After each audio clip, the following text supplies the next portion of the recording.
Hello guys अस्सलाम वालेकुम আৰু আজি মই আপোনাক ডাবল কাটৰি কাট ব্লাউজৰ পেপাৰ কাটিং কেনেকৈ কৰিব পাৰি ইয়াক মই দেখুৱাম আৰু এটো ব্লাউজক কোনোবাই বম্বে কাট ব্লাউজ বুলি কয় মই টু ফোল্ডত ফোল্ড কৰিছো পেপাৰটোক আৰু এনেকৈ চাই ললো যে মোৰ কাপোৰখিনি মোৰ সঠিক আহিবনে নাই আৰু এনেকৈ লেন্থ মাৰ্ক কৰিম মই লেন্থ আপোনাৰ যিমান হ'ব তাতকে 1 ইঞ্চ এক্সট্ৰা লৈ ল'ব মোৰ ইয়াতে 18 ইঞ্চ আছে মই সেইকাৰণে 19 ইঞ্চ লৈ লৈছো মই 19 ইঞ্চত মাৰ্ক কৰিছো আৰু ইয়াক আমি ষ্ট্ৰেট লাইন টানি লম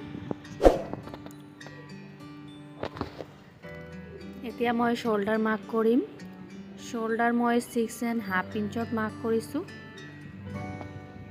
আৰু এইফালেও মই 6.5 ইঞ্চত মাৰ্ক কৰিম আৰু এইফালেও ৰাখি মই 6.5 ইঞ্চত মাৰ্ক কৰি দিম আৰু চাওক এনেকৈ লাইন টানি লম এতিয়া এইফালেও আৰু এটা লাইন টানি দিম আৰু এতিয়া মই চেষ্ট মাৰ্ক কৰিম আৰু চেষ্ট আমাৰ যিমান আহিব সেইখিনিত আমি 2 ইঞ্চ এড কৰি তাৰ ফৰ্থ পাৰ্ট ইয়াতে ৰাখিব লাগিব চাৰি ভাগত ভাগ কৰি এভাগ ইয়াতে ৰাখিব লাগিব আৰু 1.5 ইঞ্চ বা আপুনি 2 ইঞ্চ ল'ব পাৰে এক্সট্ৰা মাৰ্জিন মই ইয়াতে 1.5 ইঞ্চ এক্সট্ৰা মাৰ্জিন লৈ লৈছো এতিয়া মই ওয়েষ্ট মাৰ্ক কৰিম ওয়েষ্ট আপোনাৰ যিমান আহিব তাত আপুনি 2 ইঞ্চ প্লাস কৰিব আৰু তাৰ পিছত চাৰি ভাগত ভাগ কৰি ইয়াতে ভাগ ৰাখি দিব আৰু 1 ইঞ্চ এক্সট্ৰা টাক্সৰ কাৰণে ল'ব লৈ ইয়াতে মাৰ্ক কৰিব আপুনি যদি একেবাৰে টাইট পিন্ধে তেতিয়া হলে 2 ইঞ্চৰ বিপৰীতে আপুনি 1 ইঞ্চ এড কৰিব পাৰে আৰু এক্সট্ৰা মাৰ্জিন ইয়াতো মই 1.5 ইঞ্চি লৈছো আৰু এতিয়া মই এই দুটা লাইন এনেকৈ মিলাই দিম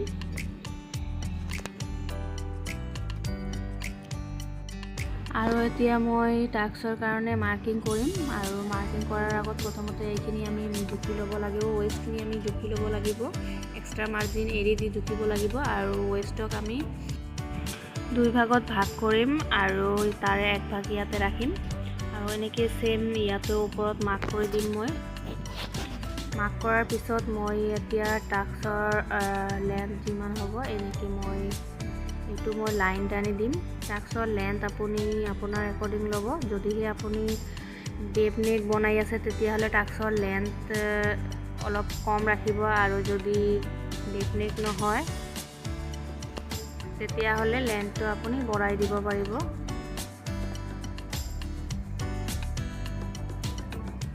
আৰু এনেকৈ মোৰ টাক্স মাৰ্কিং কৰা শেষ হৈ গ'ল আৰু এতিয়া মই আৰ্মহোলৰ শেপ দি দিম আৰ্মহোলৰ শেপ দিয়াৰ কাৰণে এইখিনি আৰ্মহোলৰ লাইনখিনি মই লেন্থ মাৰ্ক কৰিম ইয়াৰ হাফ লেন্থ মাৰ্ক কৰাৰ পিছত আমি ইয়াৰ দুভাগত ভাগ কৰি এটা ভাগত ইয়াৰ মিডিল পইণ্টত মই মাৰ্ক কৰি দিম আৰু মাৰ্ক কৰাৰ পিছত এইফালে মই 1 ইঞ্চত মাৰ্ক কৰি দিম টেপটোক এনেকৈ ৰাখি 1 ইঞ্চত মাৰ্ক কৰি দিব আৰু যদিহে শ্বেপাৰ আছে আপোনাৰ তেতিয়াহ'লে শ্বেপাৰ আৰ্মহোল শ্বেপাৰ দি এনেকৈ মিলাই ল'ব এতিয়া আৰ্মহোলৰ শেপ কৰি দিয়া শেষ হৈ গ'ল আৰু এইখিনিতে কাটি এইটো লাইনত কাটিং কৰিব লাগিব আৰু এতিয়া মই নেক মাৰ্ক কৰিম নেকৰ ৱেইট মই লৈছো 3 ইঞ্চ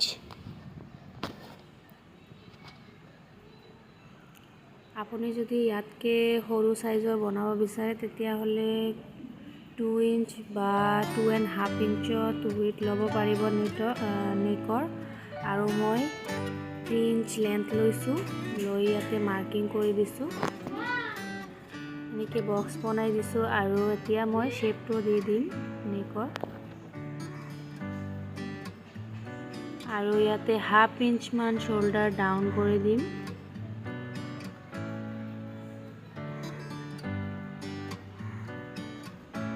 তো এইখিনি আমাৰ বেক পাৰ্টৰ মাৰ্কিং কমপ্লিট হৈ গ'ল আৰু মই কাটিং কৰি ল'ম এতিয়া মোৰ অলপ পেপাৰ কম হ'ব কাৰণে সেইকাৰণে মই এতিয়া বেক পাৰ্টৰ গোটেইখিনিতে কাটিং নকৰোঁ মই বেক পাৰ্টৰ এটা সাইড কাটিং কৰি দিম এইখিনিতে আমি কাটিং কৰিলে হৈ যাব কাৰণ এইখিনি আমি যেতিয়া ফেব্ৰিকত ডবল ফোল্ড কৰি ল'ম এইখিনিয়ে বহাই আমি কাটিং কৰিব পাৰিম।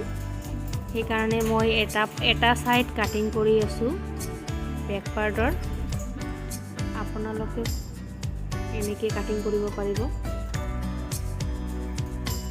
যদিহে আপোনাৰ পেপাৰ বেছি থাকে তেতিয়াহ'লে দুটা সাইড একেলগে কাটিং কৰি দিলেই হৈ যাব। আৰু যিখিনি মাৰ্কিং আমাৰ আছে ফিটিঙৰ চিলাইৰ আৰু টাক্সৰ সেইখিনিত আমি এনেকৈ সৰুকৈ কাট লগাই দিম। তেতিয়াহ'লে ফেব্ৰিক কাটিং কৰাৰ সময়ত আমাৰ সুবিধা হ'ব। আৰু এতিয়া বাকী থকা পেপাৰখিনিত মই ফ্ৰণ্ট সাইডৰ কাৰণে মাৰ্কিং কৰিম। আৰু মাৰ্কিং কৰাৰ আগতে প্ৰথমতে এনেকৈ হাফ ইঞ্চত মই মাৰ্ক কৰি লৈছোঁ আৰু ইয়াতে ষ্ট্ৰেট লাইন টানি দিম।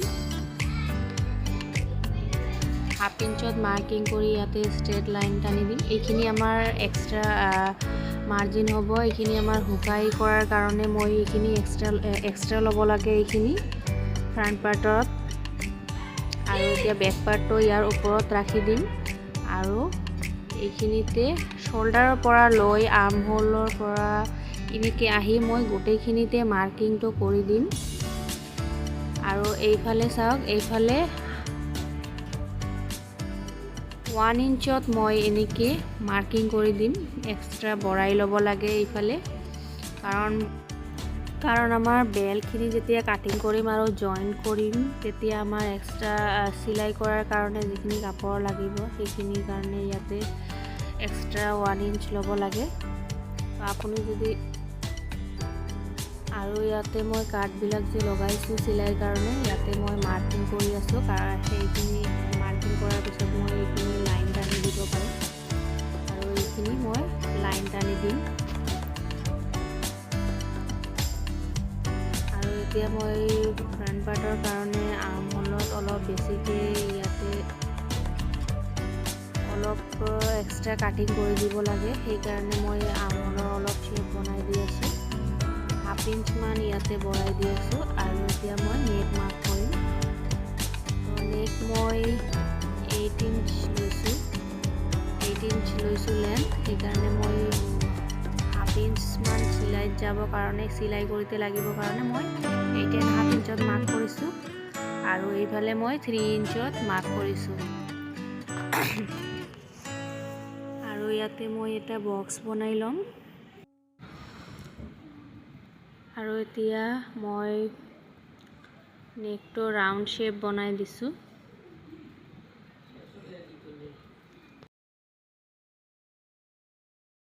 এতিয়া শোল্ডাৰৰ পৰা এনেকৈ ইনষ্টেপটোক ৰাখি এপেক্স পইণ্টত মাৰ্ক কৰিম। এপেক্স পইণ্ট যিমান আহিব তাতকৈ হাফ ইঞ্চ প্লাছ কৰি ইয়াতে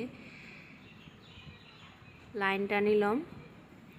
হাফ ইঞ্চ আমাৰ শোল্ডাৰত চিলাই কৰোঁতে লাগিব, সেইকাৰণে হাফ ইঞ্চ বেছি ল'ব লাগে। এনেকৈ লাইন টানি ল'ম। তাৰপিছত এই লাইনটোৰ পৰা মই 3 ইঞ্চত মাৰ্ক কৰিম বেল্টৰ কাৰণে। আপুনি 2.5 ইঞ্চতো কৰিব পাৰে আৰু 3 ইঞ্চতো কৰিব পাৰে মাৰ্কিং। আৰু এইটোতো মই ষ্ট্ৰেট লাইন টানি দিম। আৰু এই গোটেই লাইনখিনিতে প্ৰথমতে জুখি ল'ব লাগিব। আৰু জোখাৰ পিছত ইয়াক 3 ভাগত ভাগ কৰি এনেকৈ 3টা ভাগ কৰিব লাগিব। কৰি ইয়াতে মাৰ্কিং কৰি ল'ম। এতিয়া আমাৰ এই 2টা ভাগ ল'ব লাগিব। আৰু 2টা ভাগ ইয়াতো 2টা ভাগ যিমান আহিব আমি ইয়াতো সেম একে লেন্থত মাৰ্ক কৰিম। আৰু এনেকৈ লাইন টানি ল'ম। নেকৰ তলৰ ফালৰ পৰা ইয়াতে 1 ইঞ্চত মাৰ্ক কৰিব লাগিব। আৰু এইফালে আৰ্ম হোলৰ ফালৰ পৰা 2.5 ইঞ্চত মাৰ্ক কৰিব লাগিব। আৰু এনেকৈ দুটা মাৰ্কক এনেকৈ লাইন টানি টানি লাহে লাহে এনেকৈ মিলাই ল'ম। এনেকৈ ৰাউণ্ড শ্বেপ দি দিম, কাটৰিৰ শ্বেপ।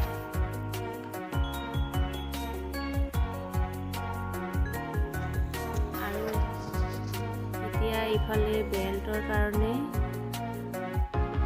0.7ত মাৰ্ক কৰিম। আৰু এইফালে মই 2.5 ইঞ্চত মাৰ্ক কৰিম। আৰু এতিয়া মই আৰ্মহোল শ্বেপাৰৰ সহায়ত এনেকৈ বেল্টৰ শ্বেপ বনাই দিম। বেল্টৰ কাৰণে ৰাউণ্ড কৰি দিম। আৰু এতিয়া মই এপেক্স পইণ্টটো চেণ্টাৰ মাৰ্ক কৰিম।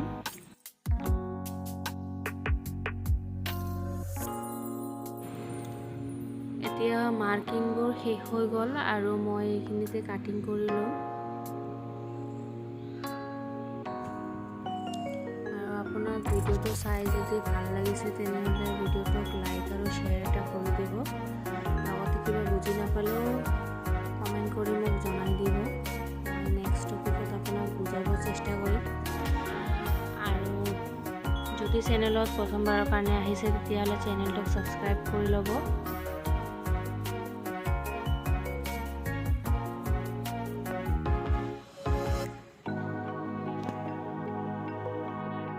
এতিয়া মই ফাৰ্ষ্ট কাটৰিটো মই বনাই ল'ম আৰু আমাৰ এইখিনিতে অলপ চেঞ্জিং হ'ব, এইখিনিতে অলপ বুজিব লগা আছে।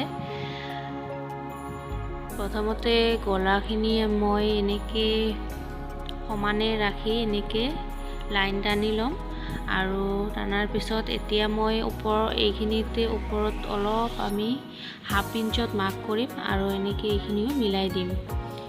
আৰু মিলাই দিয়াৰ পিছত এইখিনিতে সমান হ'ব আৰু এইফালৰ পৰা মই 0.7 ইঞ্চত এনেকৈ মাৰ্ক কৰি ল'ম। বৰাই এনেকৈ মাপ কৰি ল'ম আৰু এইফালৰ পৰাও মই 0.7 ইঞ্চত মাৰ্ক কৰি ল'ম।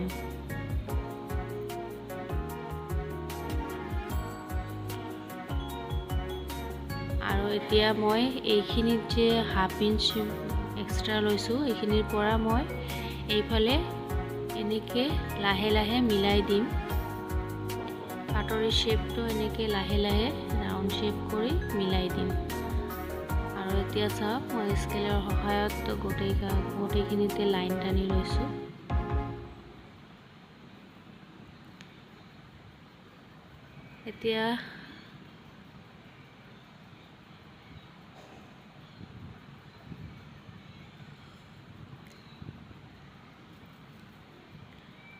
এতিয়া আমাৰ এইটো লাইনৰ চেণ্টাৰ মাৰ্ক কৰিব লাগিব।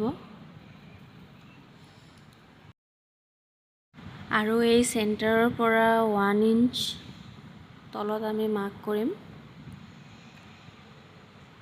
আৰু এইখিনি আমি এনেকৈ লাইন টানি ল'ম।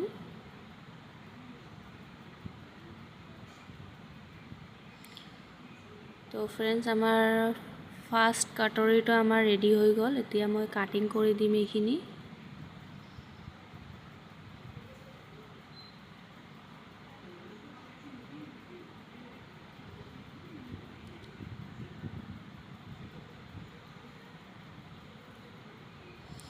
আৰু ফ্ৰেণ্ডছ, আমাৰ ডাবল কাটৰি ব্লাউজত আমাৰ পেপাৰ কাটিঙতে অলপ সময় লাগে আৰু বাকী আমাৰ পেপাৰ কাটিং হৈ যোৱাৰ পিছত আমাৰ ফেব্ৰিক কাটিঙত ইমান সময় নালাগে, কাৰণ পেপাৰবিলাক অলপ খালি ফেব্ৰিকৰ ওপৰত মিলাই ৰাখি আমি কাটিং কৰি দিলেই হৈ যায় আৰু ষ্টিচিঙতো বেছি সময় নালাগে। সময় খালি আমাৰ পেপাৰ কাটিংটো বনাওঁতে অলপ বেছি লাগে।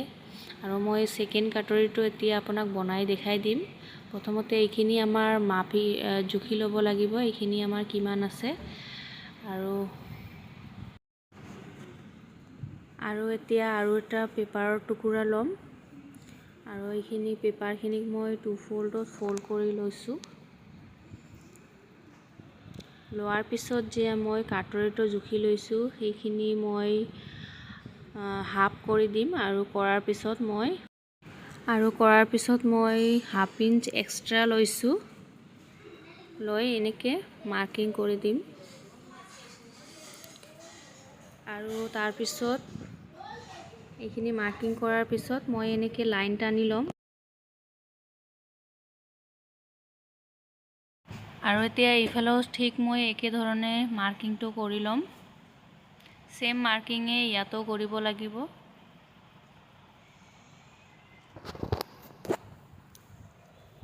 এতিয়া মই ইয়াতো ষ্ট্ৰেইট লাইন টানি ল'ম।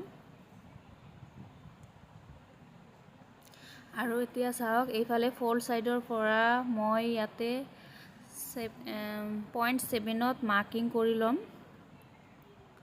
আৰু মাৰ্কিংটো হোৱাৰ পিছত মই এনেকৈ এইফালৰ পৰা মই এনেকৈ মাৰ্কিংটো মিলাই দিম।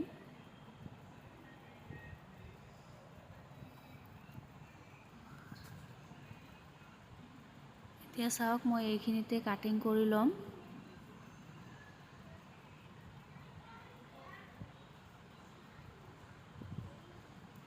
আৰু এতিয়া মই এইফালৰ পৰা চাওক মই এইফালৰ পৰা 3.5 ইঞ্চত মাৰ্কিং কৰিম আৰু ষ্ট্ৰেইট লাইন ইয়াতো টানি দিম।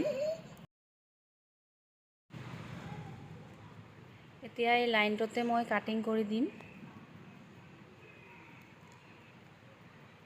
এতিয়া চাওক মোৰ কাটৰ নাম্বাৰ 2টো ৰেডি হৈ গ'ল।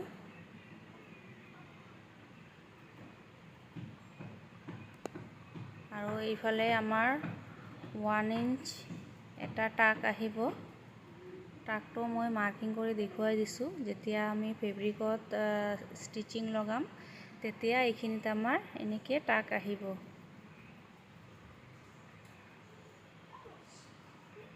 আৰু আমাৰ দুয়োটা কাটৰি ৰেডি হৈ গ'ল। এইটো কাটৰি নাম্বাৰ 1 হ'ব